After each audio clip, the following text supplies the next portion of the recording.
Nova, is that you? You made it back from the Lex GPT world. Mission complete, Pixel! I learned the bubble pop effect and so much more. Want to learn it too? Just click right here. I would definitely check that out, Nova. But wait, more? What else did those genius AIs teach you? Dramatic pose. 2 epic visual hacks. First, a lightning effect that'll zap our sprites into action. And second, a wind blow effect to float things around like a storm blew through. Cam said. Whoa. We're controlling the weather now? This is officially my favorite timeline.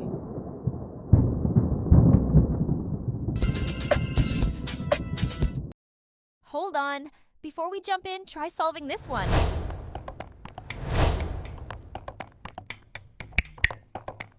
So we need a backdrop.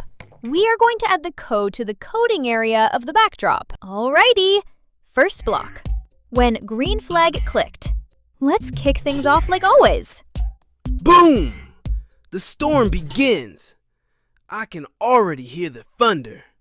Or is that my stomach? Focus, Pixel. Now we add a forever block, because lightning doesn't just strike once in Scratch World. Inside it, we throw in a wait block. Ooh, just like real lightning. Random and terrifying. Now for the sparkle, I'm using Set Brightness Effect to 100 to make the sprite flash super bright like a lightning bolt. Ah! Too bright. My robot retinas. Hang on, DramaBot, we're not done. After a teeny tiny pause, we'll reset the effect back to 0. That's wait 0.1 seconds. Then set brightness effect to 0. Just a quick flash. Flash. Boom. Gone. This hack's electric. You really did learn wizardry in the Lex GPT world.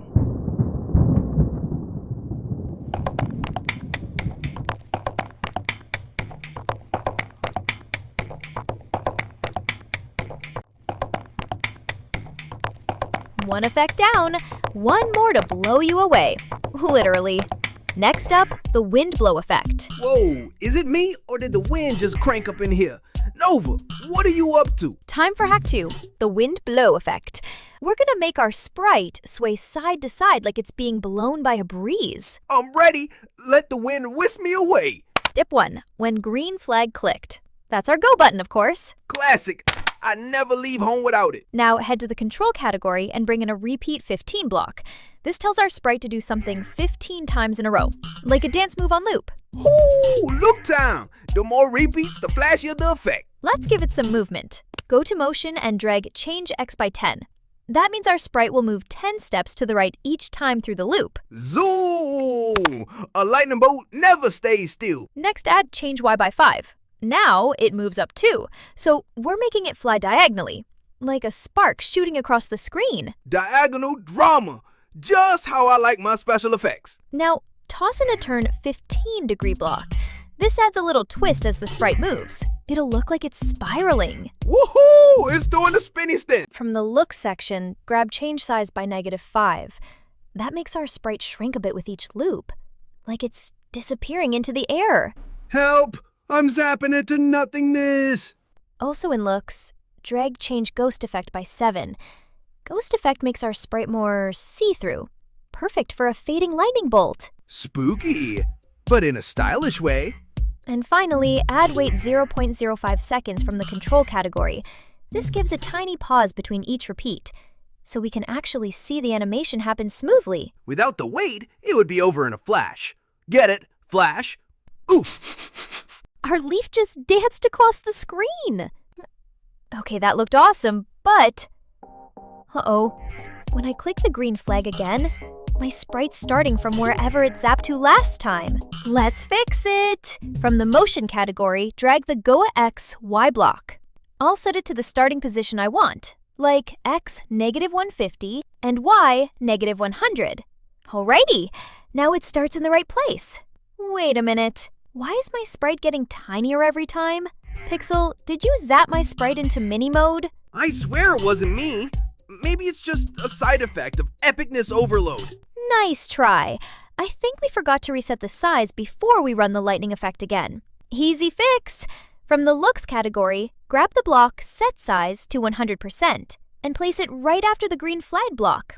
That way, each time the sprite starts, it goes back to its normal size. Pixel! One leaf flying was cool, but what if we had a whole bunch gently floating up the screen? Ooh, a leaf party! Let's do it! But do we have to add 10 sprites? Nope, we'll use clones.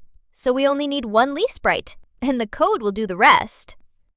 Alright, first, go to the Events category and drag the When Green Flag Clicked block into the coding area. Got it!